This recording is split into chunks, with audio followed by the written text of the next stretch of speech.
കൂടുതൽ വാർത്തകളും വീഡിയോകളും കാണാൻ ഈ ചാനൽ സബ്സ്ക്രൈബ് ചെയ്യുക. കൂടെ ബെൽ ബട്ടൺ അമർത്തുക. നമസ്കാരം.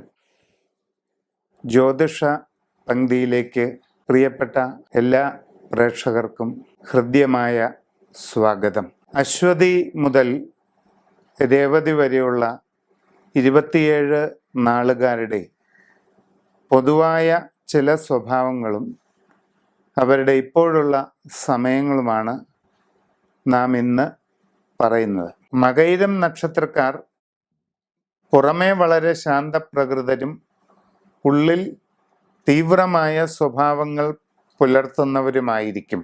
വളരെ ശാന്തമായി ഇടപെടുകയും ആലോചിച്ചു മാത്രം അഭിപ്രായം പറയുകയും സാവധാനം പ്രതികരിക്കുകയും ചെയ്യുന്ന ഇവർ ഓരോ മനുഷ്യരെയും അളന്നു തൂക്കി മനസ്സിലാക്കുന്നതിനും അതിനനുസരിച്ചുള്ള പ്രതികരണങ്ങൾ നടത്തുന്നതിനും അപാരമായ കഴിവുള്ളവരാണ്. മകയിരം നക്ഷത്രക്കാരെ വശത്താക്കുന്നതിനോ അവരോട് സൗഹൃദം സ്ഥാപിക്കുന്നതിനോ അത്ര എളുപ്പമല്ല എന്നുള്ളതാണ് ഒരു പ്രത്യേകത. ഇപ്പോൾ സമയം അത്ര കണ്ട് നല്ലതല്ല. പ്രവർത്തന രംഗത്ത് പൊതുവെ പ്രതികൂലമായ ചില സാഹചര്യങ്ങൾ ഉണ്ടായേക്കാം. ഒട്ടും പ്രതീക്ഷിക്കാത്ത ചില ബുദ്ധിമുട്ടുകൾ നിങ്ങളുടെ അനുഭവങ്ങളിൽ കാണപ്പെടും. എന്ത് കാര്യത്തിന് ഇറങ്ങിത്തിരിച്ചാലും അതിലെല്ലാം ഒരു മന്ദഗതി അനുഭവപ്പെടാവുന്ന കാലഘട്ടമാണ്.